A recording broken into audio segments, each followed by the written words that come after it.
नमस्कार, मैं डॉक्टर वीना छंगानी। स्वागत है आपका आज फिर एक राजस्थानी कहावत के साथ। कहावत है कि गई अकल आयो बुढ़ापो, या फिर यूँ कह लें कि डोकरो दीवानो गुर्रो कतरो मांगे। उम्र के अंतिम पड़ाव पर आकर इंसान की तार्किक बुद्धि थोड़ी कम होने लगती है और वो दोबारा एक छोटे बच्चे की तरह व्यवहार करने लगता है। इसे बाल बुद्धि या सख्याजना भी कहते हैं। बुजुर्गों का चिड़चिड़ा होना, बस छोटी-छोटी बातों पर अड़ जाना या रोने लगना, ऐसी इसी मनोदशा को दर्शाता है। तो इस मनोदशा और सामाजिक सच्चाई को समझाने के लिए राजस्थान मारवाड़ में एक बड़ी ही प्रसिद्ध लोक कहानी सी है, जो आपको सुना रही हूँ। बहुत पुरानी बात है। एक गाँव में एक वृद्ध सज्जन रहते थे। उम्र करीब 80 के पार हो चुकी थी। उनका शरीर कमज़ोर हो गया था, आँखों में रोशनी भी धुंधली पड़ गई थी। वे अपने बेटे, बहू और पोते के साथ रहते थे। उन्होंने अपनी सारी संपत्ति, ज़मीन और घर बहुत पहले ही अपने बेटे के नाम कर दिया था। फिर जैसे-जैसे उम्र बढ़ी, डोकरे यानी बुजुर्ग का स्वभाव बच्चों जैसा हो गया। एक दिन क्या हुआ कि घर में रसोई से एक नए गुड़ की महक आ रही थी। नए गुड़ की महक बहुत अपने आप में बहुत ही अच्छी होती है। डोकरे की जीभ में भी पानी आ गया। उन्होंने अपनी बहू से कहा कि बेटा, ज़रा सा गुड़ का टुकड़ा कत को मुझे भी दे दे, मीठा कर लूँगा। बहू से उस समय काम में व्यस्त थी और स्वभाव की थोड़ी तीखी भी थी। उसने चिढ़कर कहा, इस उम्र में दाँत तो है नहीं, पर स्वाद पूरा चाहिए। अभी काम कर रही हूँ, बाद में दूँगी। और वो फिर देना भूल ही गई।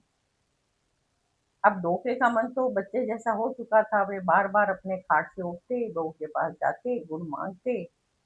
3-4 बार ऐसा होने पर बहू का पारा चढ़ गया। उसने अपने पति यानी डोकरे के बेटे से बोला कि देखो, अपने बापू को अकल तो बची नहीं है, दिन भर गुड़-गुड़ रटते रहते हैं। गाँव वाले सुनेंगे तो कहेंगे कि घर में खाने को नहीं मिलता है। सच है, गई अकल आयो बुढ़ापो। बेटे ने भी अपनी पत्नी का पक्ष लिया और बूढ़े पिता को डांटते हुए कहा कि बापू, इस उम्र में इतना मीठा खाना ठीक नहीं है, क्यों दीवानों की तरह जिद पकड़े रखी है। तभी पास एक दूसरा पड़ोसी बुजुर्ग था। उसने कहा कि दो करो दीवानो गुड रो किसको मांगे।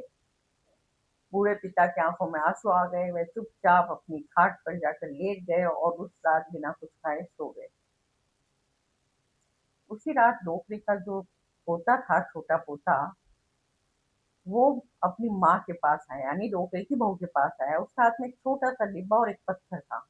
माँ ने पूछा, बेटा, ये पत्थर और डिब्बा लेकर क्या कर रहे हो इतनी रात को? तो उस मासूम बच्चे ने जवाब दिया कि मैं इस डिब्बे के ढेर सारा गुड़ इकट्ठा कर रहा हूँ और इस पत्थर को संभाल कर रख रहा हूँ। माँ ने पूछा, क्यों भाई, क्यों? बच्चे ने कहा कि जब तुम और पिताजी बूढ़े हो जाओगे ना, और तुम्हारी अकल चली जाएगी, तब तुम दोनों भी तो ऐसे ही रो रो कर मुझसे गुड़ मांगोगे ना।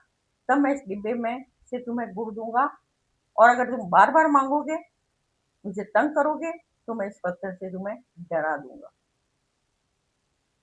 बच्चे की ये बात सुनकर बहू बेटे के पैरों के तले की जमीन खिसक गई। उन्हें समझ में आ गया कि जो व्यवहार वे आज अपने बूढ़े पिता से कर रहे हैं, वही कल उनकी संतान उनके साथ करेगी। दोनों तुरंत दौड़ के पिता के कमरे में गए, उनके पैरों में गिरकर माफी मांगी और उन्हें आदर से भोजन और गुड़ खिलाया। ये कहावत या ये कहानी हमें सिखाती है कि बुढ़ापे की जिद को दीवानापन या बुद्धि का जाना मत समझिए। यह जीवन का वो चक्र है जहाँ इंसान का सिर्फ अन्न की भूख नहीं होती, बल्कि अपनी ही संतान से थोड़े लाड और सम्मान की भूख होती है।